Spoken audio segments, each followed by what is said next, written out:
Our next stop on our walk along the footsteps of history takes us to the river town of Columbia that was settled in 1726. Along with lumber and rail, the main business was transporting goods and people across the mile-and-a-half wide Susquehanna River. With the town's Quaker roots, it became an integral part in the Underground Railroad. This is an all-secret society, just like the Masons. You know, you do not give up your secrets. From Havre de Grace, Maryland, runaway slaves followed the Susquehanna to the north. The first towns they would come to were Wrightsville or Columbia.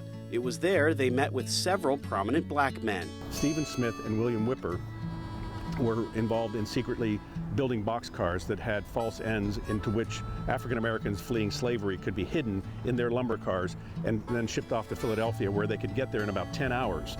If families didn't want to leave the area, they didn't have to. Black people who came here could get employment, and they could stay here if they wanted to and build a family and build a life, or they could earn some money and move on. As the Civil War raged on, life continued until the Confederate Army made their way to PA with one goal in mind: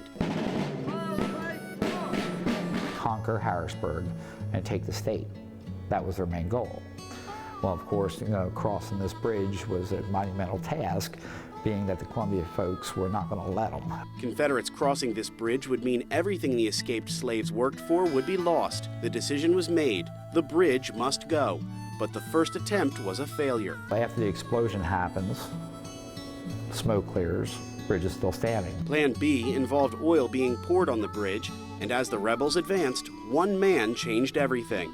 Jacob Miller flicks his cigar and lights the bridge on fire.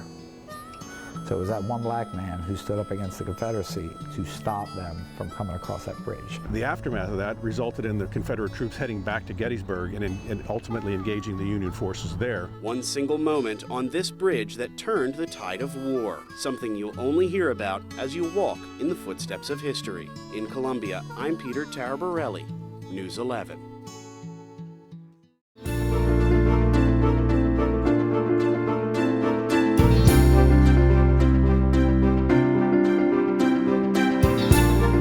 Today's walk in the footsteps of history takes us to downtown Lancaster, where a historic structure sits inside the Lancaster Convention Center.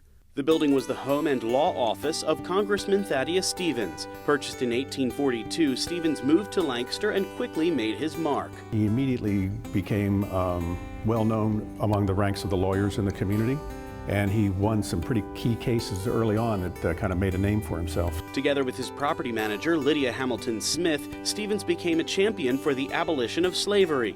His childhood malady, along with personal experiences, motivated Stevens to treat everyone fairly.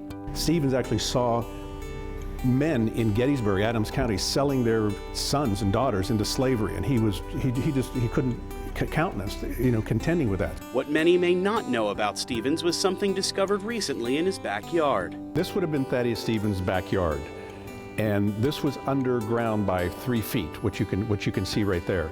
You're looking at 2 cisterns. These spaces were used to catch rainwater for later use in the home. However, after public utilities were introduced in the early 1850s, the cisterns were no longer needed. That's when archaeologists suspect they were put to a different use.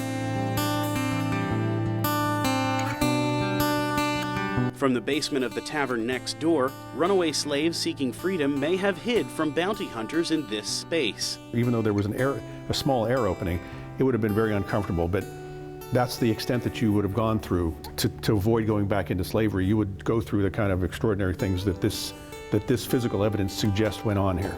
Tangible evidence combined with handwritten accounts corroborate the story that this one man took a great chance to stay true to his mission. At the time he was running for his first term in the U.S. Congress, took this unbelievably risky and dangerous job and accepted these people in and gave them help. And that, by definition, is what the Underground Railroad was all about. In Lancaster, I'm Peter Taraborelli, News 11.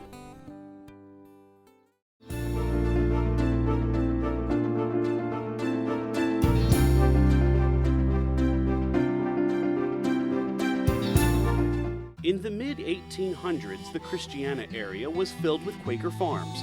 This farming community took in formerly enslaved African Americans, gave them food, shelter, and oftentimes the means to start a new life. But the tranquility was shattered with the passage of the Fugitive Slave Act.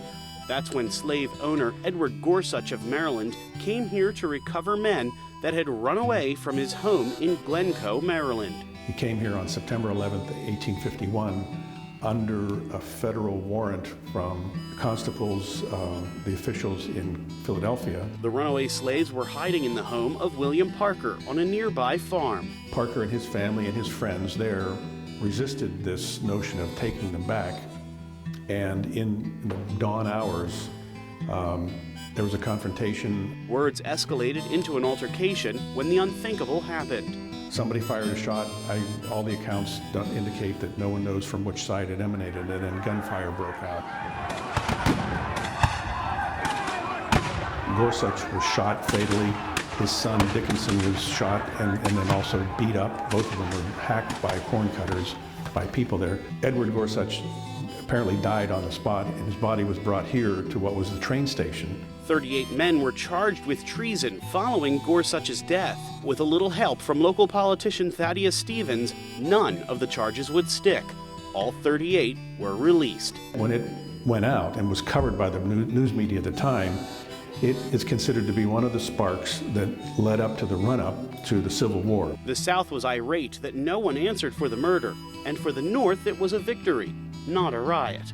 Now we look upon it and call it the resistance of Christiana, because it was a resistance against an inhumane and unconstitutional institution of slavery.